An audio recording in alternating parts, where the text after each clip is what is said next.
Well, thank you for staying with us.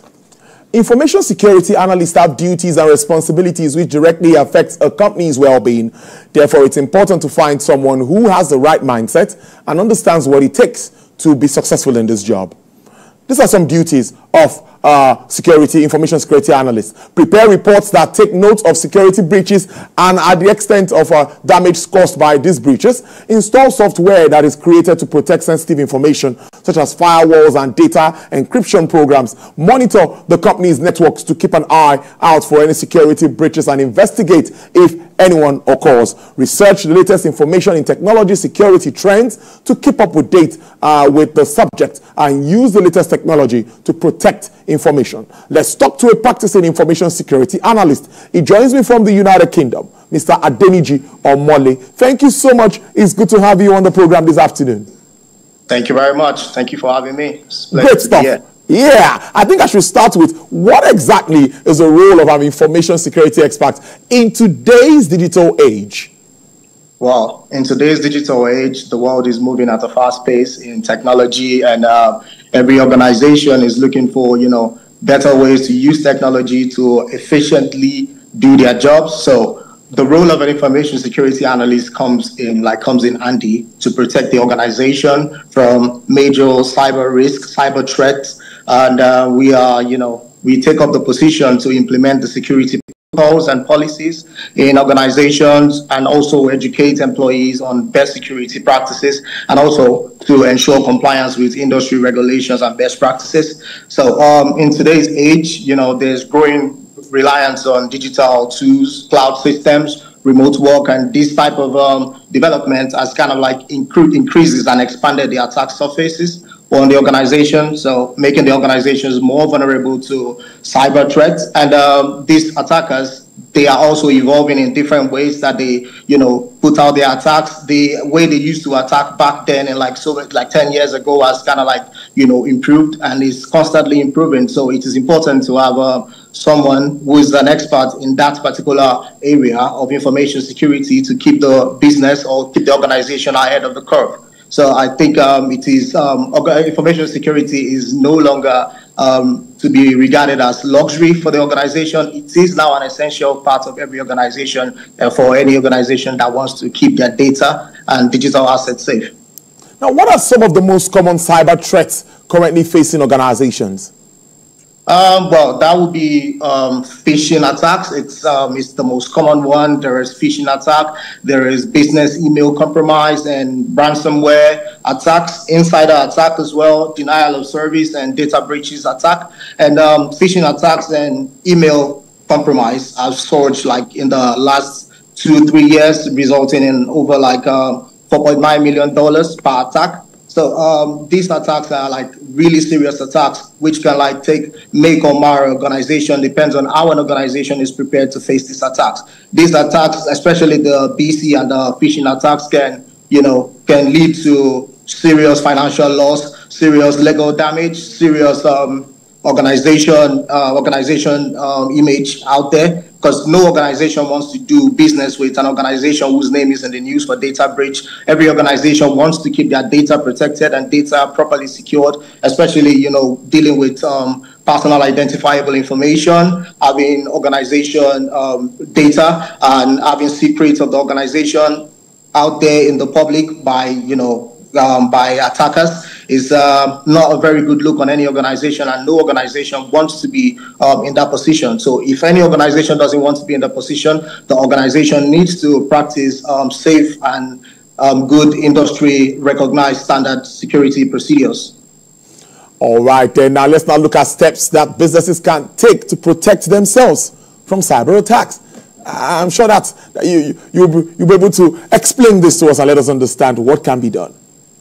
To protect from cyber attack, you need to prepare for it. You need to put good procedures and policies in place. You need to, most importantly, which is something most organizations don't take very important, is train employees, because employees are like the weakest link in the security chain, because most of the time, the attackers need an employee or someone in the organization to actually interact with the attacking vector that the attacker is using for the organization. So training your employees regularly and making them aware of the security threats that are going on in the world, and generally we do simulations and all that those type of stuff to let employees understand what we are facing generally. And yes, and when there's been an attack, there are like steps that we need to take to generally make sure that it doesn't spread, like which is going to be, if there's been an attack on an organization, maybe on a system, we need to first isolate the system,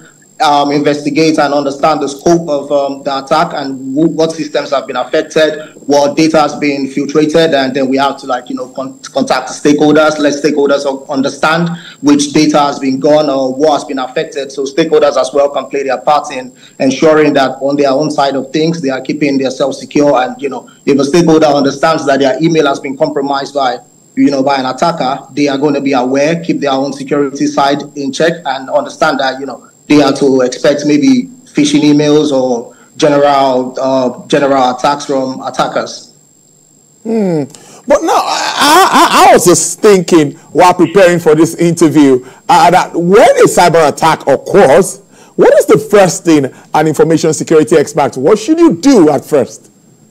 Well, when it occurs, the first thing to do is to isolate the affected systems, because the systems are on the network, and if a system is affected and it is not isolated from the network, it can lead to a spread across the network. So it's going to increase the number of systems that are going to be affected. So if a system from maybe the customer service team has been affected, we have to first isolate that from the network, then identify the scope of the attack, understand which systems and what data the attacker was actually gunning for. Then we begin the containment and the eradication effort, which is like trying to eradicate the attack. If it's been a virus that's been sent, or if it's been a ransomware that's been sent, we have to make sure that we curtail that and take the systems out and just prevent a general spread. Then we have to preserve the evidence as well for training and understanding and preventing future occurrence of this, because from every attack we need to learn a lesson from it to ensure that it doesn't happen again in future. That looks good. But now, staying with information security experts now, how do you help organizations stay compliant with regulations? Yes. Well, staying with, one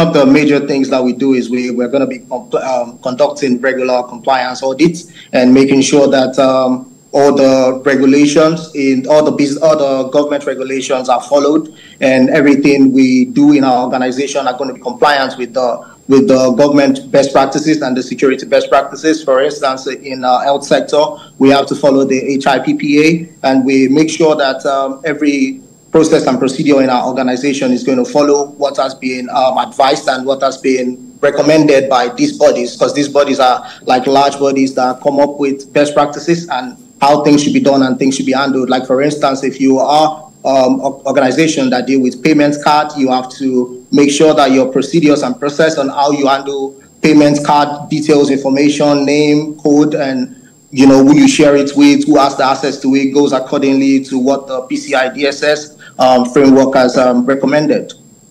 So yeah, we maintain documents for the audit trails. We monitor changes in regulations. Generally, we provide training as well on compliance-related security measures across the organization. So those are like some of the major ways where we make sure that the organization where we have an expert is not going to be lacking on that side of compliance, because lack of compliance, actually attracts fines, and it could actually lead to security attacks or failures that have been covered up if things were done properly. Before I go to my next question, I'd like to ask if I don't want to stay with the African continent now. I think globally, how well are we doing taking advantage of the technological space? There's a lot of opportunities in that space. Now, my question really will be, do you think that maybe like Nigeria, for example, are we taking good advantage of the opportunities in the technology world? Yes, we know there are risks, but are we harnessing the potential even at the moment? In your assessment, you're a professional in this space. I like your views around that. Well, Nigeria is a growing economy. Nigeria is not like, up there yet in the technological space, but we are growing, and I think we are taking advantage of it. We are doing our best. Most of the organizations are using industry standard software applications, and most of the time we don't really see cyber attacks going on in Nigeria. So I think it's something commendable, because I think Nigeria, compared to other countries, other developing countries, and even the bigger countries, are like bigger countries economically. I think Nigeria is doing really well, because the cyber attack situations in Nigeria are like really minimal. I don't know if we can say that maybe Nigeria is not like a major source of attack, but I think the banking system in Nigeria, for instance, is really secure, and I think Nigeria is really taking advantage. I've met fellow security experts from Nigeria, and who has also practiced in Nigeria. I see everybody, we always have, the same type of view about the security system and also the technological system in Nigeria. I think we are doing really well in Nigeria, but, there's room for improvement. Great stuff. Now, what advice would you give to small businesses that may not have the resources for full-fledged cybersecurity teams? How would they be able to maneuver?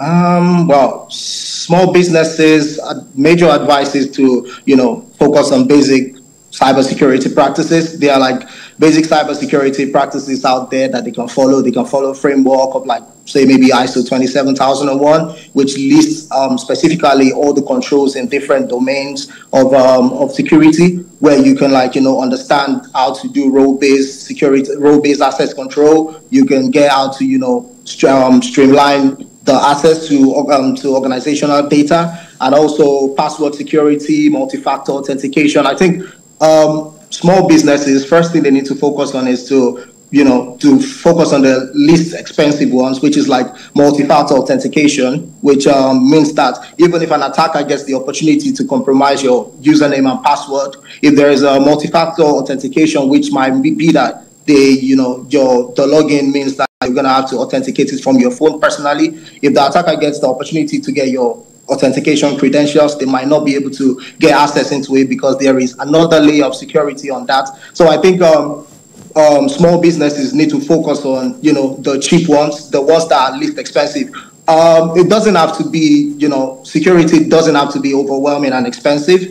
We can find like different ways to go around it, because, for instance, Google, they reported that they had like 100 million phishing emails daily blocked by attackers using advanced AI and machine learning technologies. These type of technologies can be adopted by these small businesses to, filter phishing emails, and also to just, curtail general security posture.